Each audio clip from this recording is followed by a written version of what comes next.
Tidak salah orang memiliki harta, tidak salah orang memiliki ladang seperti di dalam ayat yang ke-18 ini, saudara kasih, di dalam nama Tuhan Yesus Kristus.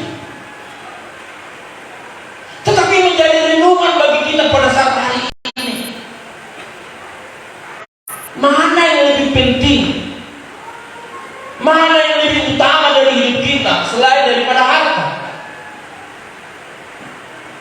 Saya boleh katakan,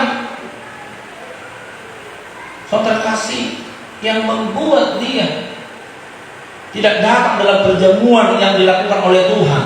Sebab ini adalah perumpamaan, bukan pesta seperti pesta yang kita lihat, yang kita datangi, yang kita lakukan.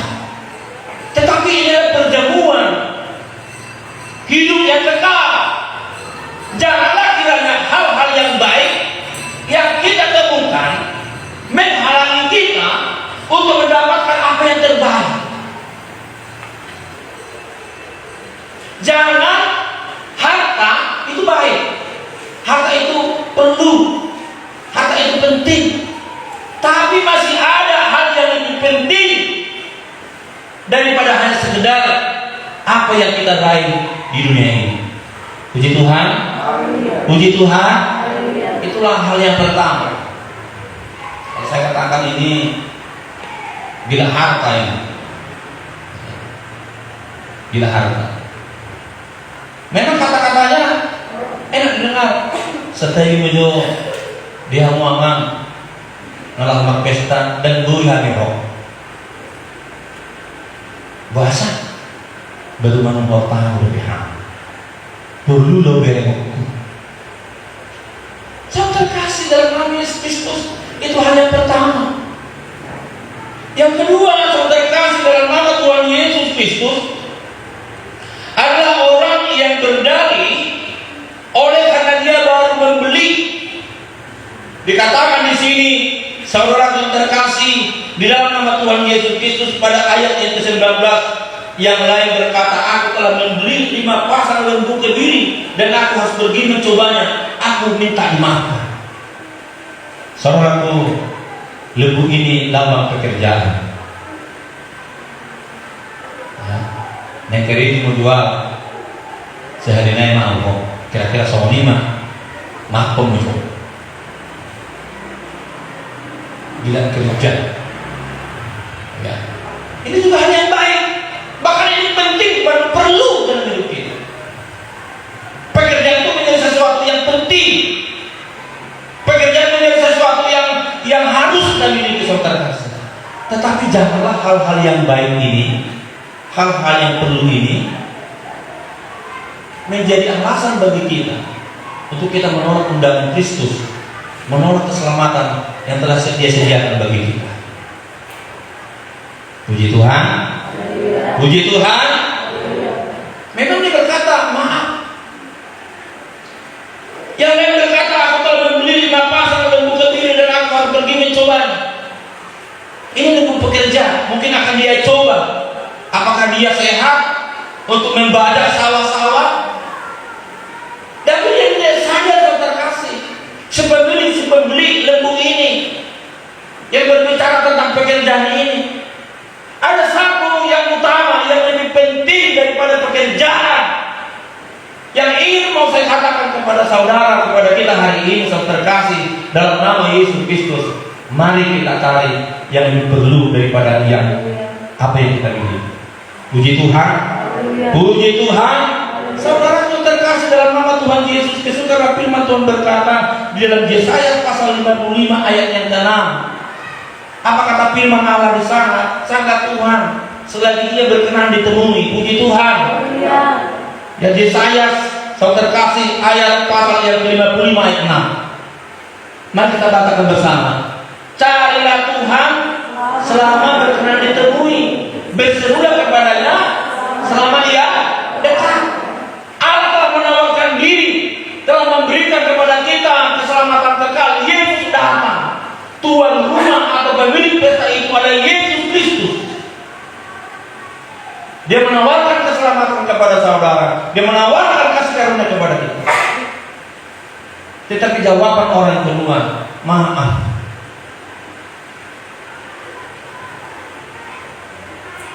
maafkan kamu. Seorang yang terkasih, saya katakan kita kerja di paku. Sebab saya pernah membaca sebuah buku mengenai manusia yang disahut dari Alkitab. Katanya seperti ini: manusia atau orang perlu beragama, harus memiliki agama. Supaya apa? Supaya orang tersebut bermakna. Puji Tuhan, bermakna bagi orang lain. Yang kedua, manusia perlu kerja. Supaya apa? Supaya berguna. Karena Rasul Paulus berkata, kerjalah. Bagi siapa yang tidak bekerja, dia tidak boleh makan. Tetapi firman Tuhan berkata, bekerjalah bukan hanya untuk makanan saja. Amin. Amin. Kita bekerjalah untuk kerajaan Allah. Saudara terkasih dalam nama Tuhan Yesus, orang yang ketiga dikatakan di sini pada ayat yang ke-20. Yang lain lagi berkata, aku baru kawin dan karena itu aku tidak dapat datang. Tidak disertai dengan rasa minta maaf. Dengan kata lain, sama sekali tidak menghargai sang pengundang. Yang cinta keluarga itu perlu, harus, ya, mencintai orang tua, mengasihi istri, menyayangi suami itu perlu, bahkan itu harus kita miliki.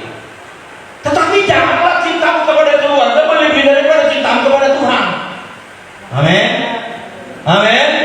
Haleluya. Ikaubal kalau holong rohat tak lebata. Jangan holong nasi lebata itu pakai tolong kalau keluarga. Mesti kasih agama, kasih dari Tuhan, itulah kita bergunakan untuk mengasihi keluarga kita. Sebab itu saudara yang terkasih dalam nama Tuhan Yesus Kristus, seperti saya katakan tadi, kebiasaan orang-orang dulu kalau mau melakukan pesta, dia mengundang tidak hanya satu kali saja. Kalau kita sekarang hanya satu kali lewat undangan, tapi kadang-kadang kita diingatkan juga undang pada saya tak khusus bagi keluarga ini, saudara yang terkasih dalam nama Tuhan Yesus Kristus. Di dalam Ulangan pasal yang ke-24 ayat 5, mari kita buka Alkitab kita sama terkasih. Ya.